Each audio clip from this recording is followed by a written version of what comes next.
Today we're going to look at slope-intercept form of lines. The equation, table, and graph comparisons should suggest a method for graphing a linear equation. So whenever we graph a line, there is an ideal equation that we would like. What is this ideal equation? Well, this ideal equation is called the slope-intercept form. And people call it y is equal to mx plus b. The slope is the coefficient for the x.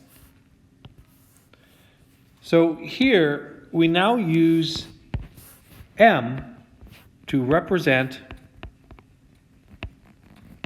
slope.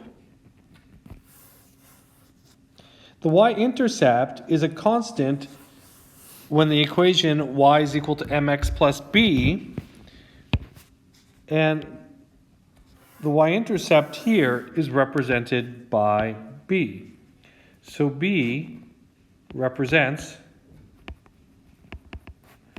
the y-intercept.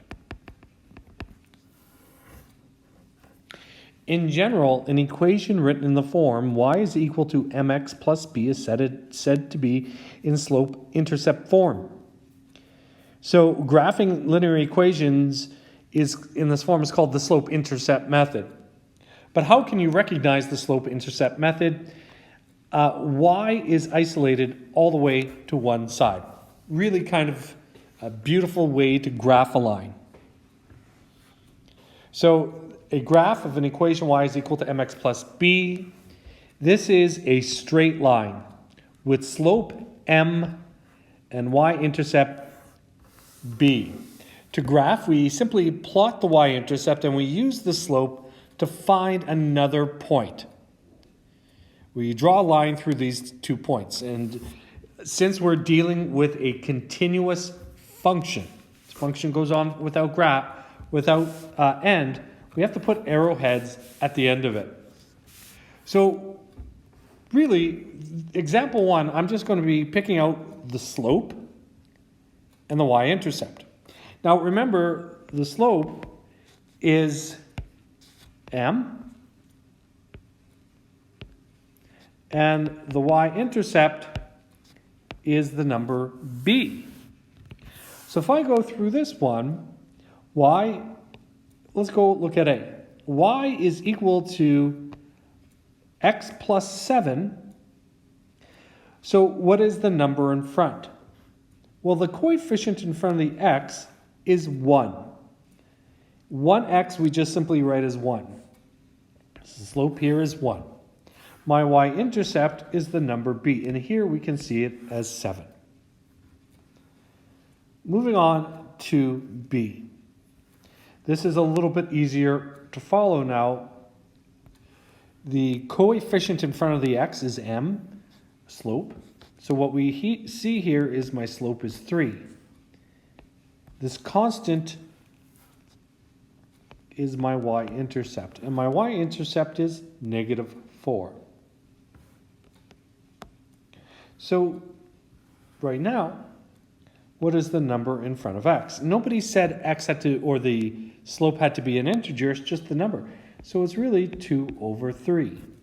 My y-intercept is the constant, which is 11. So maybe switch up colors. My slope here is negative 3 over 4. My y-intercept is 8. Now I'm hoping, I was kind of hoping they'd write it in a weird order. I would kind of get angry, but no. Here, y is equal to 8 over 2x minus 13. I kind of feel not so good whenever I see 8 over 2. Because 8 over 2 is probably just, it's better written as y is equal to 4x minus 13. Right? 8 over 2 is 4. So my slope here is 4. My y-intercept is negative 13. Perhaps you're wondering, does it matter if my slope is 8 over 2 or 4? Won't those be two different slopes? And in fact, they will not. They will be the same. This one's interesting. Puzzler. Y is equal to -5. I thought that y is equal to mx plus b is the form that we are to write it in. Now, whenever you see no x in there, there's no x here. Maybe, just maybe, if I let m equal to 0 and b -5, if you simplify this expression, you're able to see y is equal to a slope of 0, a y-intercept of -5. Now, to verify that's true, perhaps we want to look at it in a different way. I'm just going to erase this. I'm going to graph y is equal to -5. So I'm going to make my Cartesian plane very quickly. And y is equal to -5. Oh, we took that earlier on. And that is a horizontal line where the y value is always -5. So here, what is my y-intercept? Now here you're able to see my y-intercept is -5. What is the slope of that line? You probably want to say there's no slope. Well, there is no slope. There's 0 slope.